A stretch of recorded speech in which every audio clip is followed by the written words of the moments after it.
Bapak-bapak, ibu-ibu hadirin yang saya banggakan, khususnya juga masyarakat di Kabupaten 50 Kota, Nagari Foto Tinggi. Ini mungkin beberapa kali saya sempat datang juga ke tempat ini, sebuah tempat yang sangat bersejarah, dan kita sudah mengetahui dari laporan tadi Direktur bahwa proses untuk mendirikan museum ini cukup dramatis dan panjang juga, yang menggenapi sejarah di masa kita mempertahankan kemerdekaan Republik Indonesia.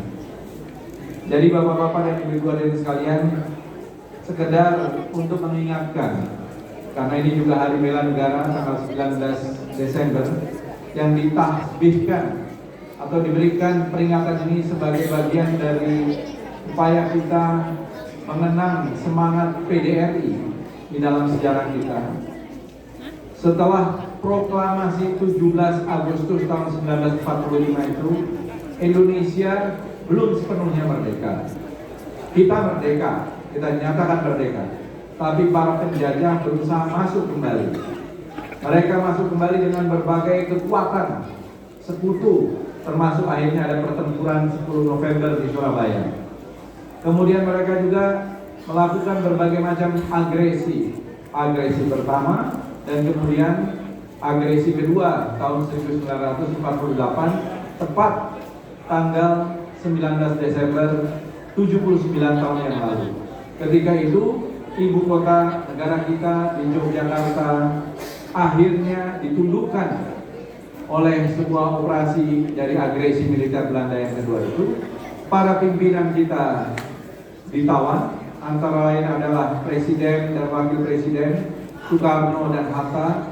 Kemudian ada Bung Syahrir Perdana Menteri, ada juga Haji Agus Salim, dan juga sejumlah tokoh lain. Mereka ditawan, dibuang ke Prapat, ada juga yang dibawa ke Muntok, ke Menunding di Bangka. Sehingga apa kata Belanda? Indonesia sudah tidak ada lagi. Indonesia cease to exist. Indonesia sudah habis, kata para perunding Belanda di Perserikatan Bangsa-Bangsa.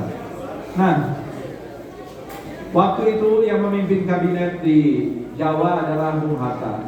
Bung Hatta tentu saja dengan Bung Karno memang yang memerintahkan bahwa tokoh-tokoh senior, dalam hal ini Menteri Kemakmuran Safruddin Prawira Negara, kalau terjadi sesuatu memimpin pemerintah darurat Republik Indonesia atau emergency government. Dan kalau pemerintah darurat Republik Indonesia ini juga tidak bisa dibentuk, maka perlu dibentuklah pemerintahan di pengasingan atau exile government di bawah pemerintahan Sudarsono. Tapi ternyata tanggal 22 Desember di halaman dideklarasikanlah pemerintahan darurat Republik Indonesia. Dan inilah yang menjadi sebuah sumber perlawanan bahwa kita ini masih ada. Kita masih ada karena pemerintahan darurat Republik Indonesia bukan hanya di Sumatera, tapi juga di Jawa.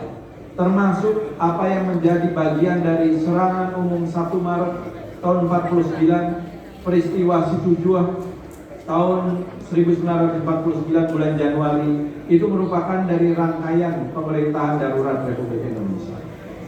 Dan karena itulah kemudian kita bisa menyampaikan pesan-pesan yang disampaikan tadi oleh Pak Gubernur dari radio-radio, radar-radar Auri, menyampaikan pesan itu, Radio Rimba di Aceh, India, Singapura, akhirnya sampai di Perserikatan Bangsa-Bangsa, sehingga wakil-wakil kita di Perserikatan Bangsa-Bangsa waktu itu dipimpin oleh LN Palar, kemudian ada ayahnya Bapak Prabowo Subianto juga, yaitu Bapak Sumitro Joyo Hadikusumo di New York, ada Sujatmoko, ada Sudarko, ada Charles Tambu. Mereka lah yang memperjuangkan secara diplomasi.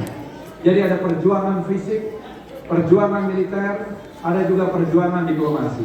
bersama-sama kemudian menyatakan bahwa Indonesia masih ada, Indonesia masih hadir. Dan inilah yang disampaikan oleh mereka, akhirnya kembali kepada meja perundingan, ada room Royen, lalu konferensi media bundar, akhirnya Belanda pada tanggal 27 Desember 1949, Belanda akhirnya menyerahkan kedaulatan itu. Belanda takluk dan menyerahkan kedaulatannya kepada Republik Indonesia.